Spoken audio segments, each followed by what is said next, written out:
서울 은평구 응암동의 가파른 언덕길 끝자락. 그곳에는 칠이 벗겨져 붉은 벽돌이 속살처럼 드러난 낡은 5층 빌라가 있었다. 30살의 평범한 직장인 민우는 그 빌라의 202호에 짐을 풀었다. 보증금은 주변 시세의 절반도 되지 않았고 월세 역시 파격적이었다. 부동산 중개인은 전세입자가 급하게 해외로 발령이 나서 짐도 다 못 챙기고 나갔다며 서둘러 계약을 재촉했다.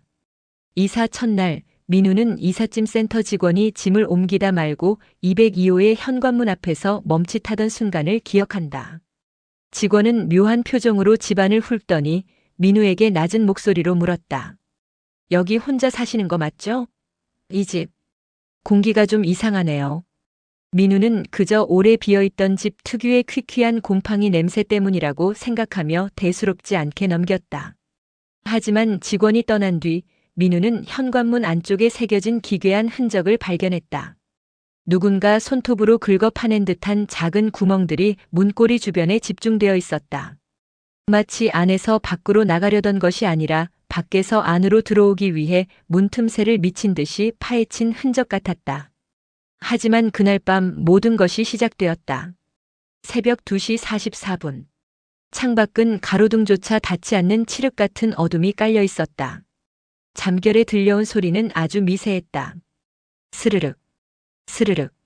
마치 거대한 뱀이 젖은 몸을 이끌고 벽지를 훑는 듯한 불쾌한 마찰음이었다. 민우는 눈을 떴다. 그의 시선이 천장을 향했을 때 그는 소름 끼치는 광경을 목격했다. 천장 모서리에서 검은 액체가 마치 눈물처럼 뚝뚝 떨어지고 있었는데 그것은 시멘트 물이 아니라 썩은 피 냄새가 진동하는 진득한 액체였다. 소리는 창가 쪽에서 멈추더니 이내 규칙적인 박자로 변했다. 똑, 똑, 똑. 민우는 몸을 일으켰다. 이 방은 2층이다. 창밖은 깎아지른 듯한 벽면뿐이며 발을 디딜 곳이라곤 좁은 가스 배관뿐이었다. 술 취한 행인의 장난이라기엔 너무나 정교하고 규칙적이었다. 민우가 커튼에 손을 대려는 순간 창틀 사이로 차가운 한기가 훅 끼쳐왔다. 그것은 단순히 겨울바람이 아니라 마치 누군가의 얼음장 같은 숨결이 창문을 뚫고 들어오는 것 같았다. 민우는 홀린 듯 유리창에 귀를 가져다 댔다. 유리 너머 어둠 속에서 아주 가느다란 여자의 웃음소리가 들렸다. 히히, 히. 소름 끼치도록 즐거운 그 웃음소리는 민우의 고막을 파고들어 뇌 안쪽까지 긁어내리는 듯 했다. 사흘이 지나자 공포는 형태를 갖추기 시작했다. 가장 먼저 민우를 괴롭힌 것은 악취였다. 처음에는 화장실 하수구 냄새인 줄 알았다. 그러나 그 냄새는 점점 구체적으로 변했다. 장마철에 젖은 머리카락을 뭉쳐서 썩힌 듯한 비릿하고 역한 냄새. 그 냄새는 민우가 잠자리에 들 때마다 그의 머리맡 주위를 맴돌았다. 소리 또한 진화했다. 이제는 단순한 노크 소리가 아니었다. 지지직 지직. 벽지 뒤에서 무언가 날카로운 손톱으로 시멘트를 긁어내는 소리가 들렸다.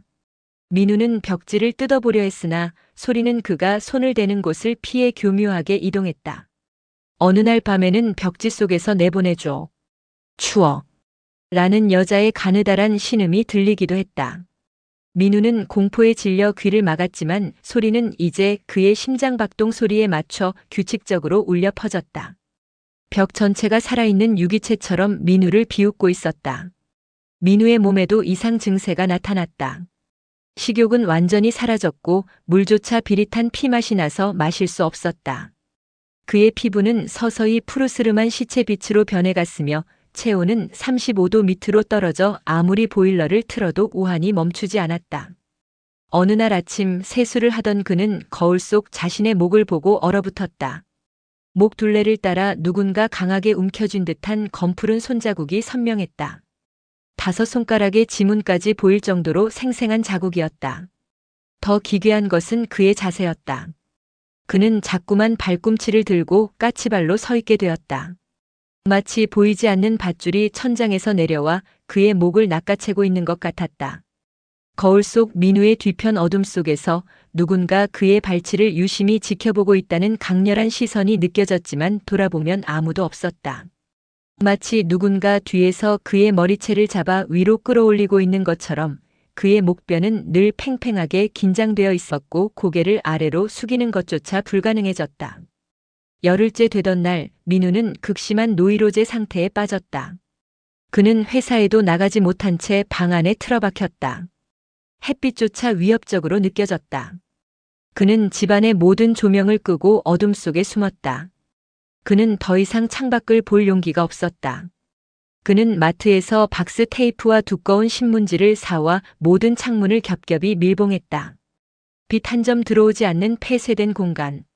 그는 그곳이 안전하다고 믿고 싶었다.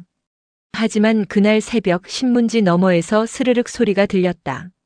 무언가 끈적이는 점액질을 창문에 바르는 듯한 소리였다. 젖은 혀로 신문지 위를 핥아내리는 듯한 소름 끼치는 소리. 민우는 방 한가운데서 식칼을 쥐고 벌벌 떨었다.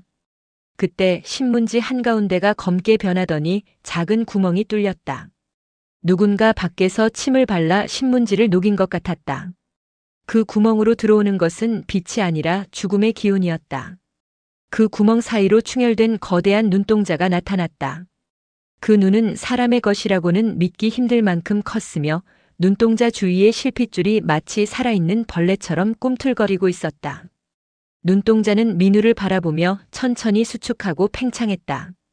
여자는 구멍에 입술을 갖다 대고 숨을 불어넣었다. 그 숨결이 닿는 곳마다 방 안의 가구들이 썩어 들어가기 시작했다. 여자는 창밖 허공에 떠서 오직 민우를 삼키기 위해 그 좁은 구멍 속으로 온 신경을 집중하고 있었다. 이사한 지 보름째 민우는 더 이상 인간의 형색이 아니었다. 그의 손톱은 갈라져 피가 맺혔고 잇몸에서는 검은 피가 흘러나왔다.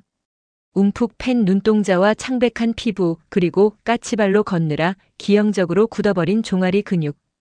그는 집안의 모든 거울을 천으로 가렸다. 거울 속에서 자신이 아닌 그 여자가 웃고 있는 것을 보았기 때문이다. 거울을 가린 천 너머로 여자의 손길이 천을 밀어올리는 환각까지 보였다. 그날 밤 응암동에는 진눈깨비가 섞인 진득한 비가 내리고 있었다.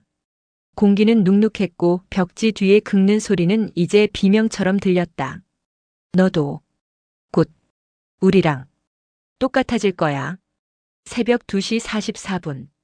평소보다 더 크고 둔중한 소리가 창문을 때렸다. 쾅!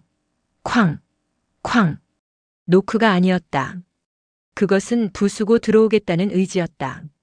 신문지가 찢어지고 유리창이 비명을 지르며 흔들렸다. 민우는 현관문으로 달려가려 했으나 발이 움직이지 않았다. 바닥에서 솟아오른 검고 긴 머리카락들이 족쇄처럼 그의 발목을 칭칭 감고 있었다. 머리카락은 살을 파고들어 민우의 신경계와 연결되는 듯 했다.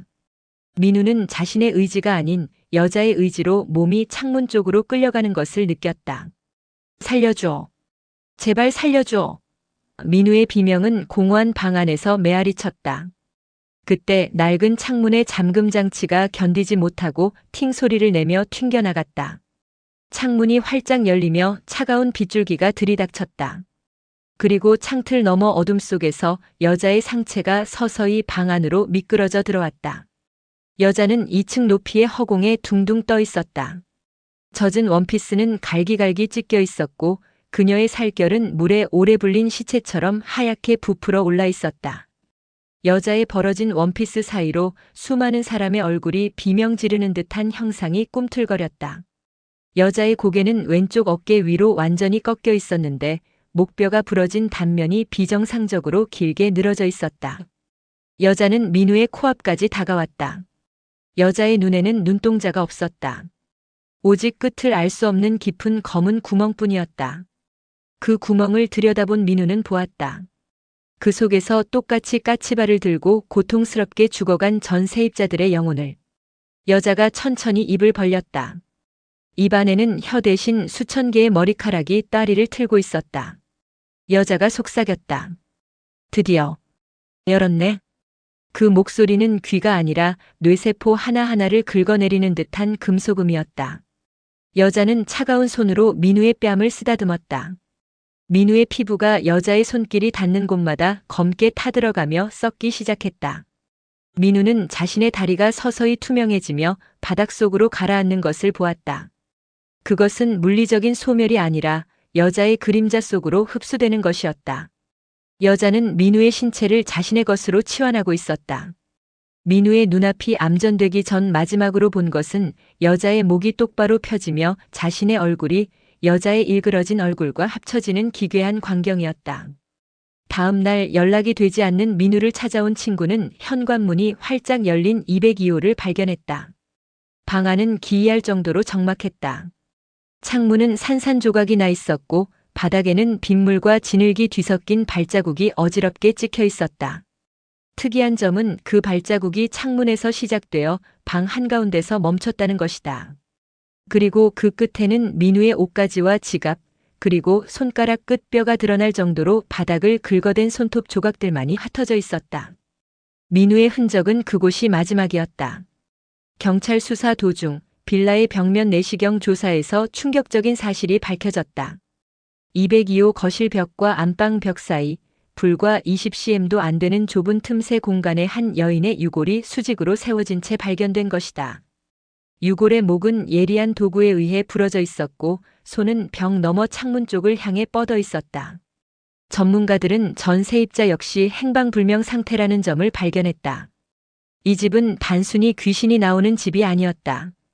특정 시간이 되면 다른 차원의 공간과 연결되는 눈높이의 무덤이었던 것이다. 응암동 빌라가 철거된 자리에 들어선 공원은 지금도 밤이면 사람들의 발길이 끊긴다. 사람들은 가끔 비 내리는 새벽에 그 터를 지나가다 목격한다. 공터 위 2층 높이의 허공에서 한 남자가 까치발을 든 채 창문을 두드리는 환영을, 그리고 그 옆에는 고개를 꺾은 여자가 그를 인형처럼 붙잡고 웃고 있다는 사실을. 만약 당신이 길을 걷다 이유 없이 목 뒷근육이 당기거나 자꾸만 까치발을 들게 된다면 조심하라. 당신의 눈높이를 노리는 그것이 이미 당신 뒤에 떠 있을지도 모르니까.